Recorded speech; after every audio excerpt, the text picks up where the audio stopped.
இந்த மாலை நேரம் ரொம்ப சந்தோஷமா இருக்கு. ஆமா, இந்த தெருவுல ஓடுறது சூப்பர். இன்னும் வேகமா ஓடலாம்.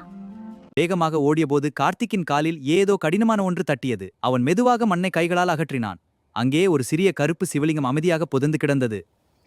அந்த சிவலிங்கத்தை கையில் எடுத்தவுடன் அவன் மனதில் ஒரு அமைதி பரவியது. மாலை காற்றும் இன்னும் மென்மையாக உணரப்பட்டது. அவன் அமைதியாக அதை பார்த்து கொண்டிருந்தான். கார்த்திக் அந்த சிவலிங்கத்தை கவனமாக பிடித்துக்கொண்டு வீட்டிற்கு நடந்தான்.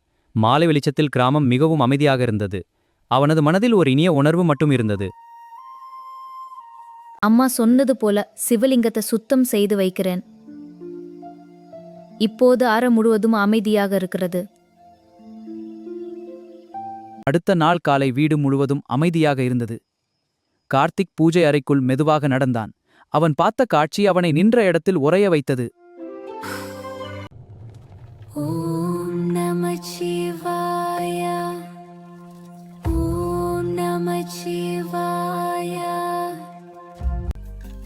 ஓம் நம சிவாய, ஓம் நம சிவாய, ஓம் நம சிவாய. கோயிலில் அபிஷேகம் செய்து மலர்களால் அலங்கரித்தார்கள். அங்கு வந்த அனைவரின் மனதிலும் ஒரு அமைதி பரவியது. அந்த இடம் மெதுவாக ஒரு புனித தலமாக மாறியது. அந்த நாளிலிருந்து கார்த்திக் தினமும் கோயிலுக்கு வந்தான். அவன் மனதில் ஒரு உண்மை மட்டும் அமைதியாக வாழ்ந்தது. நம்பிக்கையுள்ள இதயத்தில் கடவுள் எப்போதும் வாழ்கிறார்.